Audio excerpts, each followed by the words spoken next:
आज इस सजनारा की पवित्र भूमि पर आयोजित किया और उस विराट हिंदू सम्मेलन में आप सब लोगों को, जिन पूज्य महाराज श्री प्रेमानंद जी महाराज का आशीर्वचन मिला, मेरा दुर्भाग्य है कि मैं उससे वंचित रहा, लेकिन उनके दर्शन करने वाले आप सब महात्माओं के मैं दर्शन कर पा रहा हूं, मेरा सौभाग्य है। श्रीमान अलंकार जी, पूजा बहन जी और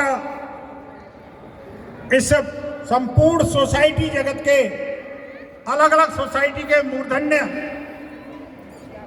बंधु भगिनी, मेरी पूज्य मातृशक्ति, नन्हे मुन्ने प्यारे बच्चों का जो सांस्कृतिक कार्यक्रम किया गया, जिन्होंने और जो लोग उस कार्यक्रम को सुन रहे हैं,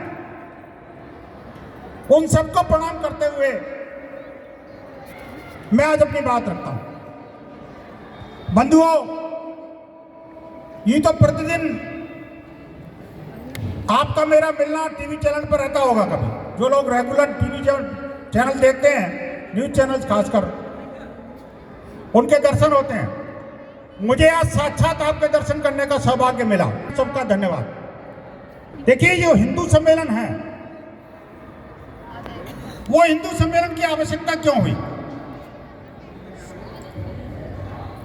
हिंदू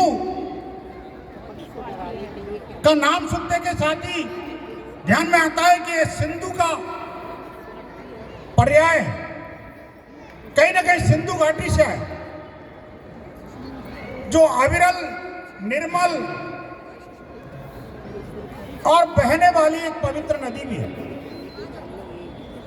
हिंदू समाज की जो मान्यताएं हैं, वो भी अनवरत चलने वाली है, चलती रहती है।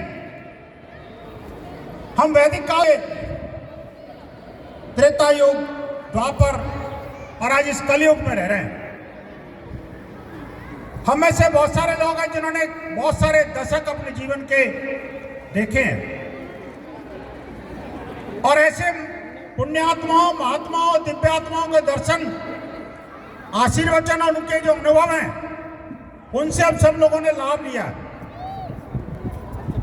आज इस हिंदू सम्मेलन के माध्यम से मैं कुछ संदेश आप सब लोगों के समक्ष रखना चाहता हूं।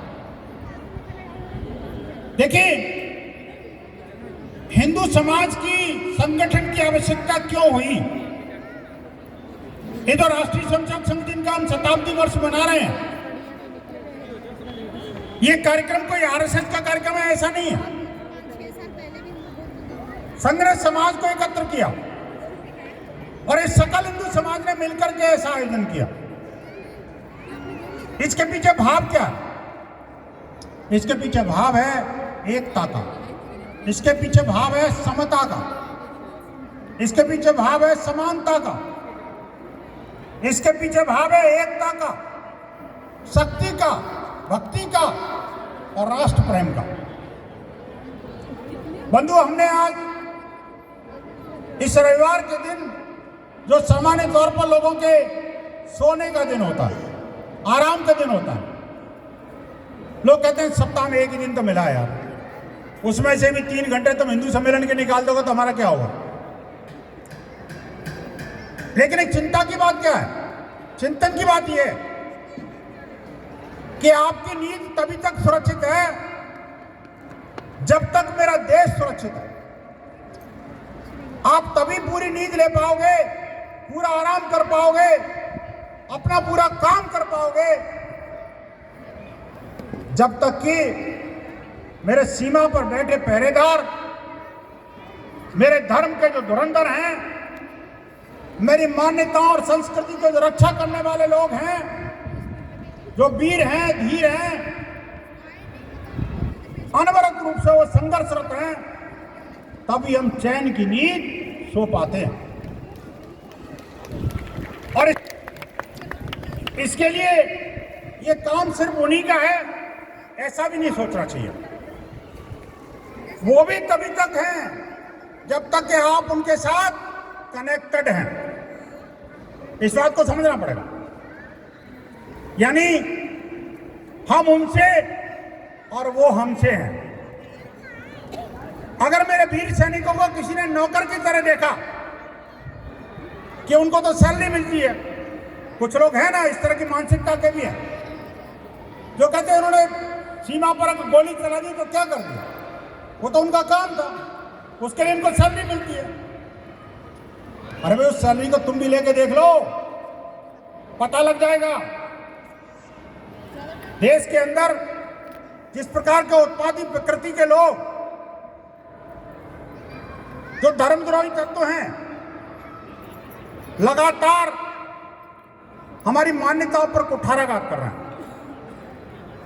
हमें इस बात को समझना पड़ेगा कि किस तरह इस हिंदू समाज के धर्मांतरण के तमाम तरह के कुचक्र रचे जा रहे हैं।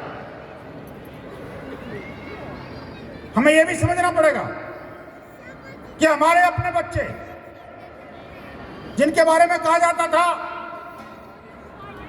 बच्चे दो ही अच्छे, फिर उसके बाद में क्या हुआ, बच्चा एक ही अच्छा, और आजकल क्या हो रहा है, बच्चा न जच्चा। आप सोचिए, बच्चे समय पर शादी नहीं कर रहे, शादी नहीं कर रहे, बच्चे नहीं आ रहे। जब बच्चे नहीं आ रहे तो घर में किलकारियां गायब हो गई, और जब किलकारियां गायब हो गई तो घर के अंदर टेंशन घुस गया।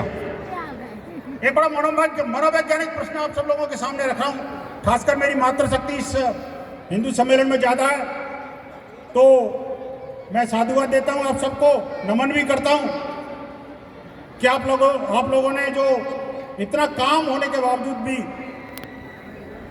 ये समय निकाला। लेकिन कुछ गंभीर मुद्दे आपके समक्ष रखना चाहता हूं जो सिर्फ मेरे नहीं है, क्योंकि मैं पूज्य संतों के साथ बैठता हूं, समाज के अनेक श्रेष्ठ और समाजजीवी लोगों के साथ में बैठना होता है। उनकी जो चिंता है वो मैं सबके सामने साझा करना चाहता हूं। सिर्फ ये नहीं है कि शादी नहीं कर रहे, बच्चे नहीं हो रहे, या बच्चे नहीं कर रहे, या उसकी कुछ मजबूरियां भी हैं, लोग तमाम तरह के एक्सक्यूज हिंदू सोसाइटी के अंदर देने लगे।